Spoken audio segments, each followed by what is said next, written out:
Hello friends, welcome back to my YouTube channel and I will discuss now about the biomolecules जो हम लेके आए lecture number 2 जिसमें आज हम डिस्कस करने वाले हैं क्या क्लासिफिकेशन ऑफ कार्बोहाइड्रेट्स। ठीक है, तो आज हम देखेंगे किन किन बेसिस पे हम कार्बोहाइड्रेट्स को क्लासिफाई कर सकते हैं, कितने टाइप से हम इसको क्लासिफाई कर सकते हैं। ठीक है, तो आज का लेक्चर होने वाला है इसी के ऊपर।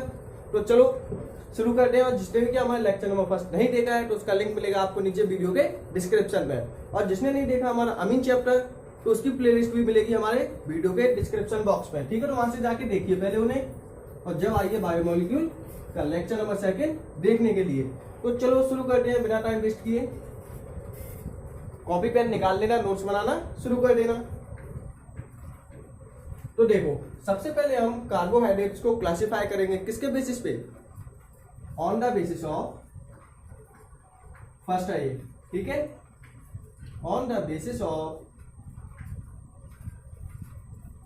number of product on hydrolysis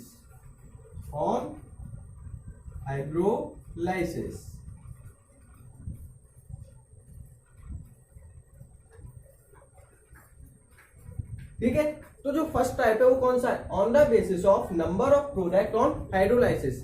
यदि हम किसी कार्बोहाइड्रेट का क्या करें, हाइड्रोलाइसिस करें, तो उसमें से नंबर ऑफ प्रोडक्ट कितने बाहर आएंगे? एक भी नहीं आएगा, या फिर 2-3 आएंगे, या फिर 4-5 आएंगे, या फिर 100 से ज्यादा आएंगे। तो उनके बेस पे क्या करेंगे, हम क्लासिफाई करेंगे। जैसे एग्जांपल देखो, पहले देखो कितने टाइप्स के होंगे। There are 3 types. कितने टाइप्स के होंगे? There are 3 types. ठीक है, जिसमें फर्स्ट होने वाला है वो कौन सा होगा? मोनोसैकेराइड।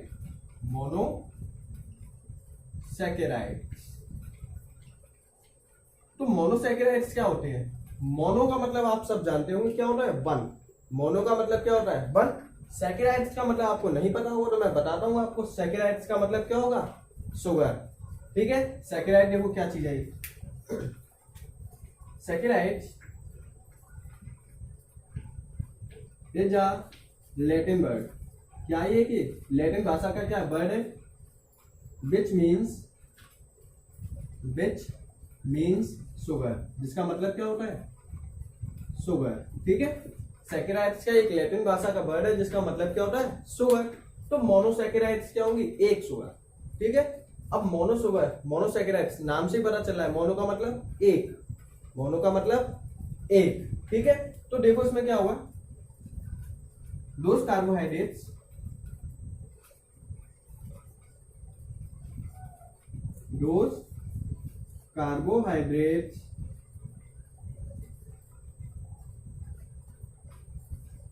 which produce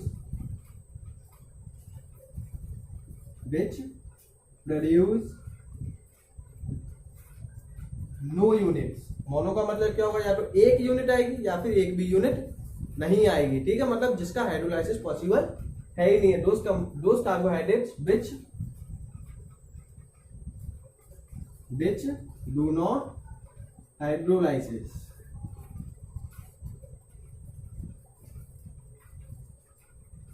अब देखो, ऐसे कार्बोहाइड्रेट जिनका हाइड्रोलाइसिस ही नहीं होगा, जिनकी हाइड्रोलाइसिस होगी नहीं, मतलब जिनकी वाटर के साथ रिएक्शन होगी नहीं, जब उनकी रिएक्शन ही नहीं होगी, क्या उनमें से कोई प्रोडक्ट बन पाएगा? नहीं बन पाएगा। देखो एग्जांपल के लिए, एग्जांपल क्या होते हैं मोनोसैकेराइड्स के? जैसे एग्जांपल होता है ग्लूकोज। ठीक है, ग्लूकोज हो गया, फ्रक्टोज हो गया। इन सब के बारे में अभी देखेंगे आगे डिटेल में, स्ट्रक्चर भी पढ़ेंगे, इनके यूजेस भी पढ़ेंगे, प्रिपरेशन भी पढ़ेंगे, हर चीज देखेंगे। ठीक है, अभी बस टाइप चल रहा है, छोटी सी क्लासिफिकेशन है। मोनोसैकेराइड्स ऐसे कार्बोहाइड्रेट जिनका हाइड्रोलाइसिस नहीं होगा। हाइड्रोलाइसिस ना होने का मतलब उनकी रिएक्शन नहीं होगी किसी के साथ। जब रिएक्शन वाटर के साथ होगी नहीं, क्या कोई प्रोडक्ट बनेगा? नहीं बनेगा। अब देखो, मोनो का मतलब एक है, तो इसमें वन तो आया नहीं, तो वन कैसे आएगा? ठीक है, इसमें हमारे पास रखा हुआ है ग्लूकोज। ठीक है, एक बीकर है, बीकर के अंदर क्या रखा हुआ है? ग्लूकोज। ग्लूकोज के अंदर हमने क्या दिया? वाटर। हाइड्रोलाइसिस का मतलब क्या है? वाटर क्या करेंगे? ऐड करेंगे। इसमें पानी हमने क्या कर दिया? मिला दिया। पानी मिला दिया, लेकिन इसमें कोई चेंज ही नहीं हुआ, कोई रिएक्शन ही नहीं हुई। जब हम ग्लूकोज में पानी मिलाते हैं क्या उसके अंदर कोई चेंज होता है? नहीं होता है। वो क्या बन जाता है? ग्लूकोन डी का पानी बन जाता है, वाटर बन जाता है। ठीक है, तो जब हमने ग्लूकोज में वाटर बनाया तो उसमें कोई चेंज नहीं हुआ। उसके अंदर कितने मॉलिक्यूल रहे हैं अभी? ग्लूकोज का ग्लूकोसिडो है, क्या उसके अंदर और मॉलिक्यूल बने हैं? नहीं बने। ठीक है, तो जब हमने ग्लूकोज में पानी मिलाया तो उसके अंदर और मॉलिक्यूल नहीं बने, ओनली कौन सा मॉलिक्यूल है? एक ही मॉलिक्यूल है इसके अंदर। ओनली कितने मॉलिक्यूल है इसके अंदर? 1 मॉलिक्यूल। ठीक है, तो ऐसे कार्बोहाइड्रेट जिनका हाइड्रोलाइसिस पॉसिबल नहीं है, ओनली कितने यूनिट देंगे? 1 यूनिट, जो है वही रहेगा। तो बीकर के अंदर कितनी चीजें अभी? एक। ग्लूकोसिडो अकेला 1, तो इसलिए हमने इसको बोला था मोनोसैकेराइड्स। ऐसे कार्बोहाइड्रेट जिनको हाइड्रोलाइसिस नहीं कर सकते, जिसका एग्जांपल क्या है? Glucose and fructose. ध्यान से देखिए चीजों को। ठीक है, सेकंड है, तो फर्स्ट वाला आपको क्लियर हो गया होगा। अब देखो सेकंड वाला। सेकंड है, और ये वाली क्लासिफिकेशन ही सबसे ज्यादा इंपॉर्टेंट है, इसी क्लासिफिकेशन को हम डिटेल में भी पढ़ेंगे। सेकंड है ओलिगोसैकेराइड्स। ओलिगोसैकेराइड्स, तो देखो ओलिगोसैकेराइड्स क्या होंगे?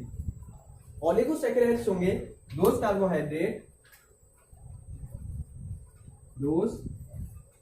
कार्बोहाइड्रेट which produce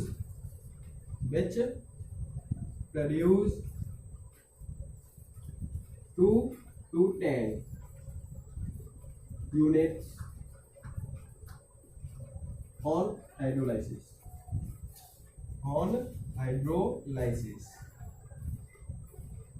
ठीक है, is known as oligosaccharides. Example क्या होंगे इसके? इनके एग्जाम्पल होने वाले हैं सुक्रोज। ठीक है, इसका एग्जाम्पल क्या होगा? सुक्रोज हो गया, माल्टोस हो गया। ठीक है, ये सब क्या होंगे इसके एग्जाम्पल। तो देखो ओलिगोसैकेराइड्स क्या होंगे? ऐसे कार्बोहाइड्रेट विच प्रोड्यूस 2 to 10, ऐसे कार्बोहाइड्रेट्स जो अपने अंदर से कितने मॉलिक्यूल प्रोड्यूस करेंगे, कितने यूनिट देंगे, कितने पार्ट्स में डिवाइड हो जाएंगे? 2 से लेके 10 तक। ठीक है, वो अपने अंदर से कितने मॉलिक्यूल बनाएंगे? या तो 2 बनाएंगे, या फिर 4 बनाएंगे, या फिर 6 बनाएंगे, या फिर 10 बनाएंगे, लेकिन किसके बीच में रहेंगे? 2 से लेके 10 के बीच में। ठीक है, तो ओलिगोसैकेराइड्स क्या होंगे? ऐसे कार्बोहाइड्रेट्स जो प्रोड्यूस करेंगे, क्या प्रोड्यूस करेंगे? 2 to लेके 10, जो कितने यूनिट प्रोड्यूस करने वाले हैं? 2 से लेके 10। कितनी? 2 से लेके 10 यूनिट। कब? On hydrolysis. अभी देखेंगे एग्जांपल कैसे होगा। ठीक है, एग्जांपल क्या है इसका? Sucrose and maltose. आप जानते होंगे सुक्रोज का एग्जांपल मतलब फॉर्मूला क्या होता है? सुक्रोज का फॉर्मूला होगा C12H22O11, यही होता है। ठीक है, देखो अब C12H22O11, हमने इसका क्या किया? हाइड्रोलाइसिस। हाइड्रोलाइसिस का मतलब H2O molecule add in the presence of acid. ठीक है, हमने सुक्रोज में वाटर मॉलिक्यूल ऐड कर दिया in the presence of acid. क्या होगा? दोनों की आपस में रिएक्शन होगी, क्या क्या बनेगा? देखो C6H12O6 प्लस C6H12O6। एक क्या है इसमें? ग्लूकोज, और एक क्या बना है इसके अंदर? फ्रक्टोज। ठीक है, तो जब हमने सुक्रोज की हाइड्रोलाइसिस की तो हमें कितने मॉलिक्यूल मिले? 2 मॉलिक्यूल। कितने मिले? 2। एक मिला ग्लूकोज, सेकंड मिला फ्रक्टोज। यहाँ पे दोनों का जो फॉर्मूला है, स्ट्रक्चर फॉर्मूला है, वो कैसा है? सेम है, लेकिन इन दोनों की केमिकल प्रॉपर्टीज अलग अलग है। ठीक है, इनकी प्रिपरेशन अलग अलग है, इनकी जो केमिकल प्रॉपर्टीज है और यहाँ तक कि इनका जो स्ट्रक्चर है वो भी कैसा है? अलग है। ऑनली इनका फॉर्मूला सेम है। ठीक है, तो देखो जो हमारा सुक्रोज है वो कितने पार्ट्स में डिवाइड हो गया है? 2 पार्ट्स में। तो जब 2 में होंगे या फिर 2 से ज्यादा में होंगे, कहां तक? 10 के बीच में। 2 से लेकर 10 के बीच में डिवाइड होंगे, उन्हें क्या बोलेंगे हम? ओलिगोसैकेराइड्स। क्लियर होगी ये चीज आपको? एग्जांपल से और ज्यादा क्लियर हो गया है कि कैसे ये डिवाइड होंगे। एक था, एक के कितने बन गए? 2। ऐसी और भी मॉलिक्यूल होते हैं जो क्या 3 भी बनाते हैं, कोई क्या 4 भी बना देता है, कोई क्या 4 से ज्यादा बनाता है। ठीक है, लेकिन लेना कितना है? ओनली 2 to 10, ओनली 2 से लेके 10 तक। क्लियर है ये ओलिगोसैकेराइड्स? ठीक है, ऐसे कार्बोहाइड्रेट्स जो कितने मॉलिक्यूल, कितने यूनिट बनाएंगे? 2 से लेके 10 के बीच में, कितनी भी बना सकते हैं, रहेगा वो क्या? ओलिगोसैकेराइड्स। एग्जांपल में सुक्रोज एंड माल्टोज। ठीक है, ये डिटेल में इसलिए बता रहा हूँ क्योंकि ये क्या इस चैप्टर के लिए बहुत ज्यादा इंपॉर्टेंट है। इसमें जितने भी एग्जाम्पल आएंगे ना, वो सभी एग्जाम्पल हमें डिटेल में पढ़ने हैं पूरे चैप्टर के अंदर। क्लियर है? नेक्स्ट देखो अब आगे, थर्ड पॉलीसैकेराइड्स। पॉलीसैकेराइड्स पॉलीसैकेराइड्स ये भी नाम से पता चलता है क्या, दोस्त कार्बोहाइड्रेट, पॉली का मतलब ज्यादा, जो 10 से भी ज्यादा निकालेंगे, मोर देन 10 दोस्त कार्बोहाइड्रेट्स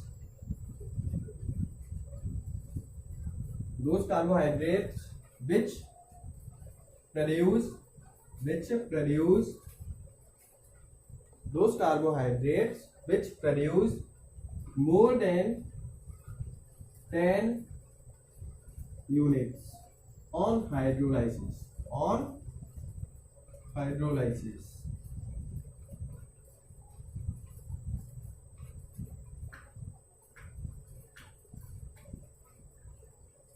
ठीक है, ऐसे कार्बोहाइड्रेट्स जो ब्रेक होंगे कितने, 10 से ज्यादा यूनिट्स में, ऐसे कार्बोहाइड्रेट्स जो 10 से ज्यादा यूनिट्स पे क्या हो जाएंगे, हाइड्रोलाइसिस हो जाएंगे। ठीक है, हाइड्रोलाइसिस करने पे हमें प्रोडक्ट कितने मिलेंगे, 10 से ज्यादा, तो ऐसे कार्बोहाइड्रेट्स को हम क्या बोलेंगे, पॉलीसैकेराइड्स। एग्जाम्पल क्या होंगे इसके, मेन एग्जाम्पल इसका स्टार्च। ठीक है, यदि हम स्टार्च का क्या करेंगे, हाइड्रोलाइसिस करेंगे तो क्या होगा, 100 से ज्यादा मॉलिक्यूल निकलते हैं। स्टार्च का यदि हम क्या करेंगे, हाइड्रोलाइसिस करेंगे तो 100 से ज्यादा मॉलिक्यूल निकलते हैं किसके, ग्लूकोज के। नेक्स्ट है इसी में सेलुलोज। ठीक है, एक और एग्जांपल इसका क्या, ग्लाइकोजन। ठीक है, इसके कितने एग्जांपल है, 3 एग्जांपल। तो पॉलीसैकेराइड्स ऐसे कार्बोहाइड्रेट्स होंगे जो क्या होंगे, हाइड्रोलाइसिस करने पे 10 से ज्यादा यूनिट देंगे। ठीक है, कितने प्रोडक्ट बनाएंगे, 10 से ज्यादा, तो ऐसे कार्बोहाइड्रेट्स को हम क्या बोलेंगे, पॉलीसैकेराइड्स। तो आप जानते हो सैकेराइड्स का मतलब होगा शुगर। ठीक है, तो ये क्लासिफिकेशन तो हुई हमारी फिनिश हो गया। आज तो बस क्लासिफिकेशन करेंगे, ज्यादा नहीं।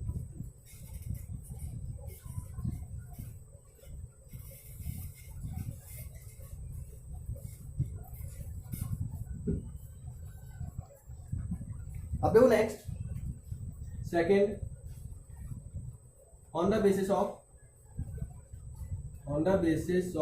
Functional group.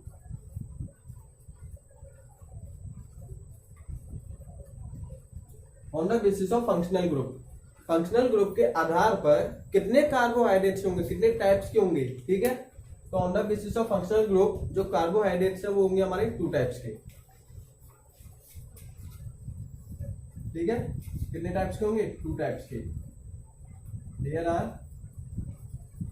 2 टाइप्स। कौन कौन से होंगे, एक होगा एल्डिहाइड फंक्शनल ग्रुप, ऐसे कार्बोहाइड्रेट्स जिनके अंदर क्या पाए जाएंगे, एल्डिहाइड ग्रुप। फर्स्ट होगा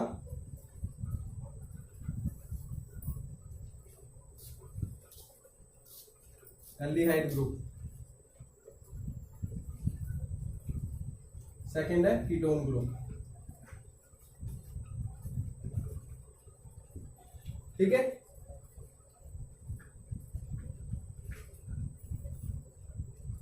तो on the basis of functional group के आधार पे, on the basis of functional group जो हमारे कार्बोहाइड्रेट्स है वो होंगे 2 टाइप्स के। पहला होगा on the basis of aldehyde.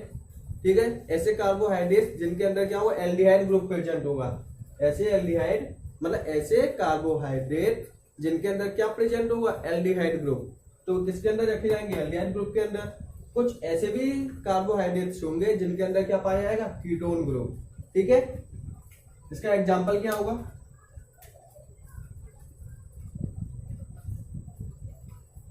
ऐसे कार्बोहाइड्रेट्स जिनके अंदर एल्डिहाइड ग्रुप होगा उसका एग्जांपल है ग्लूकोज। ग्लूकोज के अंदर कौन सा होगा, ग्लूकोज के अंदर होगा एल्डिहाइड ग्रुप। ठीक है, ये हम देखेंगे कब, जब हम इसका स्ट्रक्चर पढ़ेंगे ग्लूकोज का। ठीक है, उसमें हम देखेंगे कि सबसे पहले कौन सा ग्रुप होगा इसके अंदर, एल्डिहाइड ग्रुप। कीटोन ग्रुप किसमें पाया जाएगा, इसका एग्जांपल है फ्रक्टोज।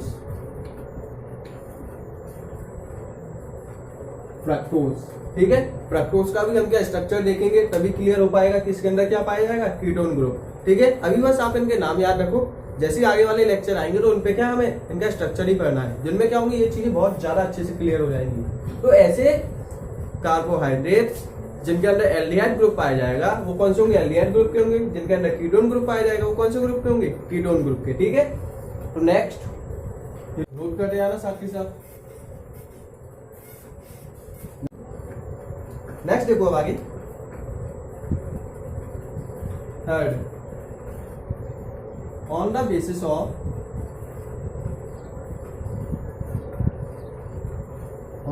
of reducing nature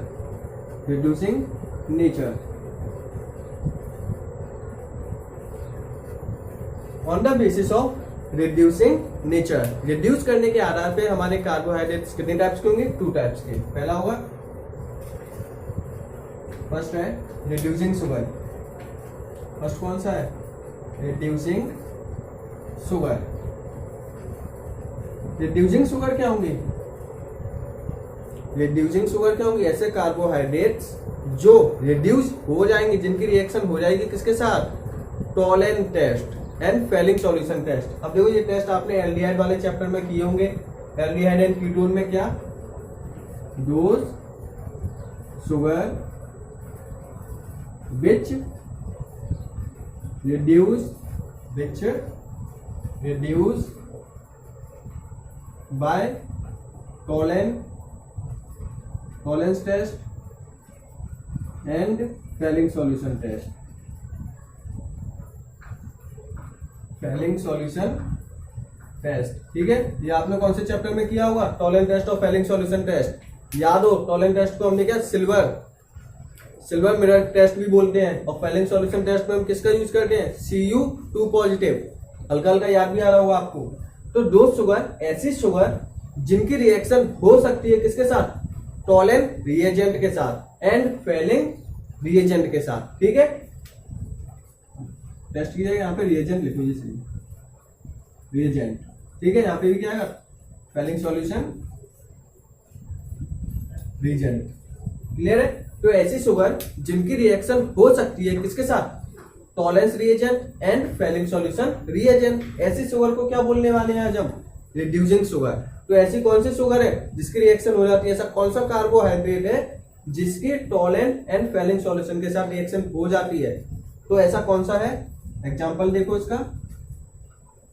ठीक है, ऐसा कौन सा कार्बोहाइड्रेट्स है जिनकी reaction Tollens and Fehling solution test के साथ होगी, ये है सुक्रोज। सुक्रोज का फॉर्मूला क्या है, C2H22O11। ठीक है, तो ये सुक्रोज हमारा एक ऐसा है जिसकी रिएक्शन होती है किसके साथ, Tollens reagent and Fehling solution reagent. Next है इसी में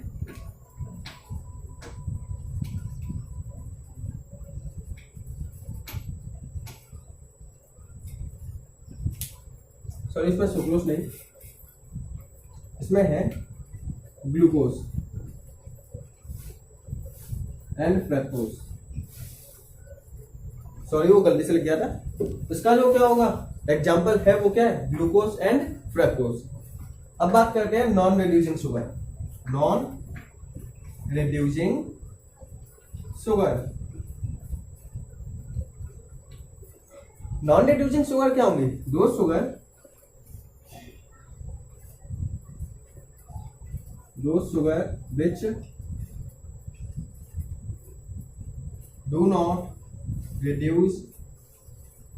which do not reduce by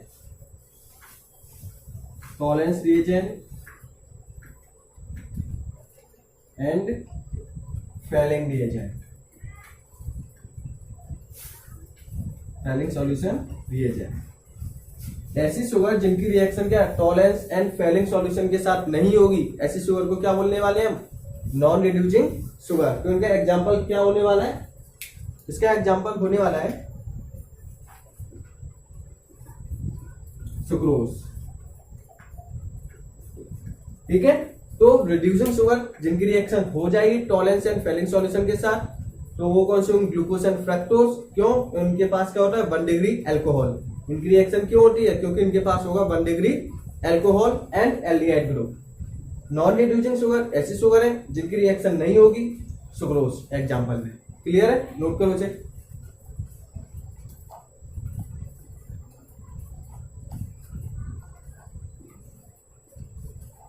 हो गया।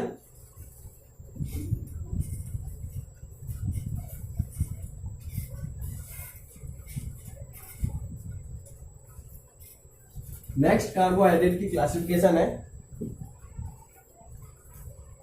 और on the basis of number of carbon atom, ठीक है, on the basis of number of carbon atom.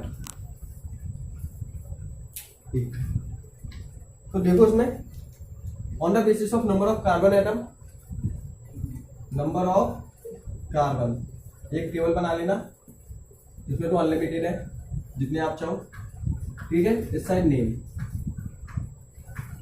तो यदि नंबर ऑफ कार्बन एटम कितने हैं, यहाँ पे स्टार्टिंग होगी किससे, 3 से। मिनिमम 3 कार्बन तो होने ही चाहिए, तभी कार्बोहाइड्रेट्स का फॉर्मेशन हो सकता है, अदरवाइज नहीं। मिनिमम कितने कार्बन होने चाहिए, 3 कार्बन। 3 से कम कार्बन का कार्बोहाइड्रेट्स फॉर्मेशन नहीं है। तो देखो ऐसा कार्बोहाइड्रेट जिसके अंदर 3 कार्बन होंगे तो किससे क्या बोलेंगे उसे, 3 के लिए क्या आएगा, ट्राइड, ठीक है।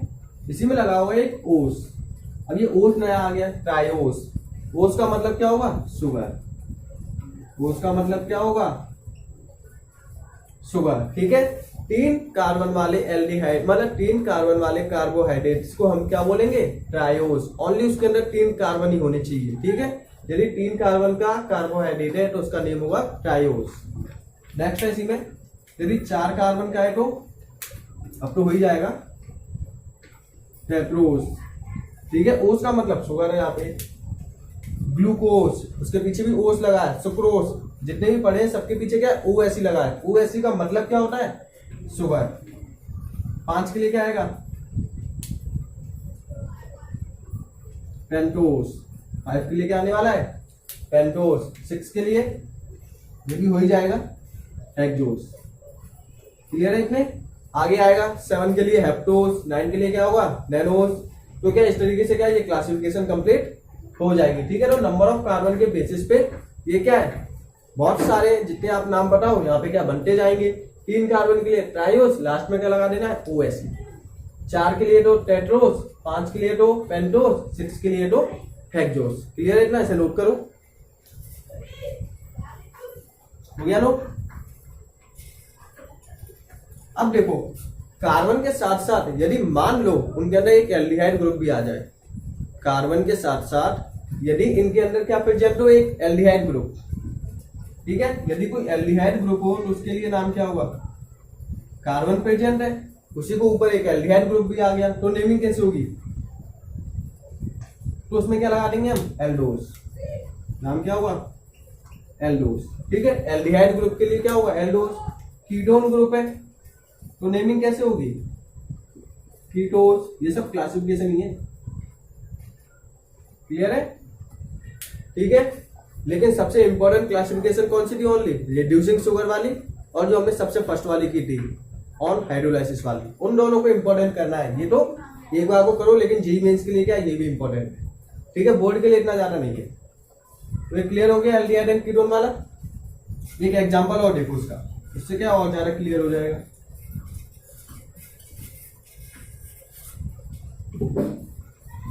अब देखो एक एग्जांपल है, a carbohydrate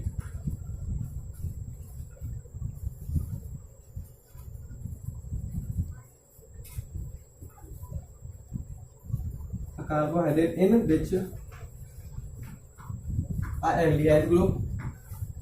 aldehyde group and 4 carbon atom. तो देखो यदि एक ऐसा कार्बोहाइड्रेट है जिसके अंदर 4 तो कार्बन लगे हैं, 4 क्या लगे हैं, कार्बन, उसी के साथ क्या है, एक एल्डिहाइड ग्रुप, तो उसका नेम कैसे होगा। 4 कार्बन लगे हुए हैं, एक एल्डिहाइड ग्रुप लगा है, तो उसका नेम कैसे होगा। देखो एल्डिहाइड ग्रुप के लिए क्या आएगा, एल्डो। अब OS ही नहीं लगेगा, क्यों? OS ही हमेशा लास्ट में आएगा नेम के, तो 4 कार्बन के नेम में लगा देंगे।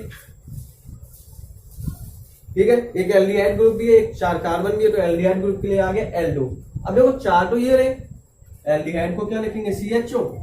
4 कार्बन ये रहे, 1 कार्बन ये रहा, टोटल कितने हो गए? 5। 4 ये रहे, 4 ये रहे, 1 ये है, तो टोटल नंबर ऑफ कार्बन कितने हुए? 5। 5 के लिए नाम क्या होगा? पेंटोस। ठीक है, तो ऐसे कार्बोहाइड्रेट का नेम कैसे करेंगे हम? Aldo pentose. ठीक है, अब इनकी जरूरत पड़ेगी जब हम नेमिंग करेंगे ना फ्रक्टोज की, ग्लूकोज की, तो वहां पे क्या इनकी जरूरत होगी, तो एल्डो पेंटोस। यदि कीटोन ग्रुप होता है यहाँ पे एल्डिहाइड की जगह कौन सा होता? कीटोन, तो यहाँ पे क्या होता? कीटो पेंटोस। क्लियर है? यदि हम इसका स्ट्रक्चर बनाना चाहे तो कैसे बनेगा? 4 कार्बन बना दो, ठीक है, एक क्या लगा दो उस पे? Aldehyde group. क्लियर है? इजीली हो जाएंगे ये। ठीक है, एट लास्ट और बची हुई है एक लास्ट क्लासिफिकेशन, उसे भी देखते हैं।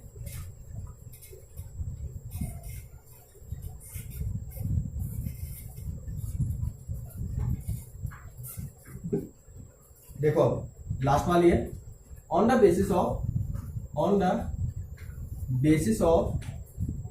Sweetness, on the basis of sweetness. ठीक है, मिठास के आधार पे, स्वीटनेस के आधार पे कितने टाइप्स के होंगे कार्बोहाइड्रेट्स? 2 टाइप्स के, जिसमें क्या है? फर्स्ट क्या होने वाला है? शुगर। एक कौन सा होगा? Non sugar. ठीक है, एक कार्बोहाइड्रेट मतलब स्वीटनेस के आधार पे कितने टाइप्स के होंगे? 2 टाइप्स के। एक होगा शुगर जो मीठे होंगे, एक कौन सा होगा? नॉन शुगर जो मीठे नहीं होंगे। ठीक है, तो ऐसे कार्बोहाइड्रेट्स जिनका टेस्ट है वो कैसा होगा? स्वीट। ऐसे कार्बोहाइड्रेट्स जिनका टेस्ट है वो कैसा होगा? स्वीट, तो वो किस में आएंगे? शुगर में। जिनका टेस्ट कैसा होगा? स्वीट नहीं होगा, ऑर्डर लेस होंगे, मतलब ऑर्डर नहीं, टेस्ट लेस होंगे, जिनका कोई टेस्ट ही नहीं होगा, वो किस में आएंगे? नॉन शुगर में। उसका एग्जाम्पल में क्या आएगा? सुक्रोज। सुक्रोज कैसी होती है? शुगर है, वो कैसी होती है? स्वीट होती है। उसका एग्जाम्पल क्या होगा? माल्टोस हो गया, सेलुलोज हो गया, ग्लाइकोजन हो गया। क्लियर है? ठीक है, तो यहाँ पे क्या हमारी जो क्लासिफिकेशन है वो होती है फिनिश। अगला जो लेक्चर आने वाला है वो इस चैप्टर का सबसे इंपॉर्टेंट लेक्चर है। ठीक है, अगला जो आने वाला है वो क्या इस चैप्टर का सबसे इंपॉर्टेंट लेक्चर है, वहीं से क्या सभी क्वेश्चन बनते हैं। इन दोनों लेक्चर में तो हमने बस क्या ओनली बेसिक किया है। ठीक है, कि बायोमोलिक्यूल होते हैं, कार्बोहाइड्रेट्स की क्लासिफिकेशन कैसे हुई। तो आज के लिए बस इतना ही।